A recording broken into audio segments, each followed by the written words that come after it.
Today, I have the pleasure of speaking with Hubert Lau from TrustBIX. How are you today, Hubert? Fantastic, Tracy. Thank you for having us.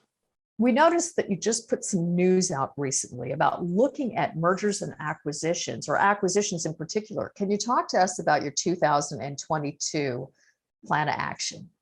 Well, we're going to be growing our company in two ways. One is, of course, organically, continue to work with our existing customers and network. And the second is through acquisition. And the type of acquisitions we're looking for is that it will give us growth in revenue and profitability. And it's got to be very accretive and synergistic to our existing solution, which provides the traceability and the aggregation of data within supply chains so that we can help companies report into their ESG as well as creating trust. Of course, if I recall properly, your revenue, you did have a sizable increase in revenue last year. Can you tell us a little bit more about how you're going to continue this trend? Keep building what we've been building. So we spent the first couple of years creating the foundation of what we need to do. And last year, we started taking a run with growing our revenue through the projects that we are piloting with our customers.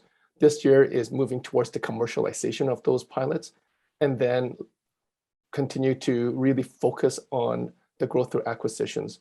Because I think right now we have the right type of foundational pieces, both technology-wise and with our team that we're working together internally to grow and synergistically work with other companies to bring them in under the TrustBIX umbrella. Further to your comment about, you have the foundation, you've been putting out a series of news releases about how you've been dealing with your architecture. Can you talk to us about that? Well, the architecture side of the equation really comes down to saying two sides of the equation. One is from our retail or enterprise customers, what is it that they need?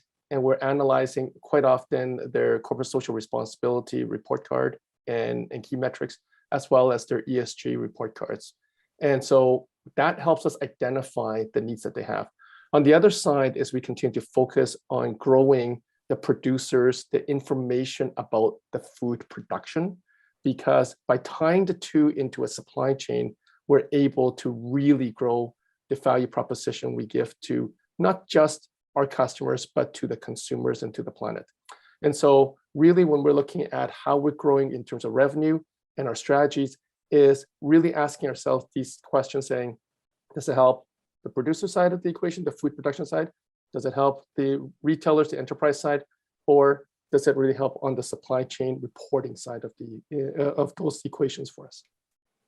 We were talking briefly about what keeps your blockchain technology competitive and a leader in this race. Can you share this with our InvestorIntel audience, please?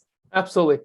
The way we look at blockchain is that instead of trying to pick the winners and then get into the argument of who's better and who's best, we really looked at our technology and saying, how do we connect and integrate to different blockchain fabrics, depending on which country we're in, who we're servicing, and why we're servicing it. And so we actually pick the best blockchain fabric that we can partner up and use depending on the circumstance.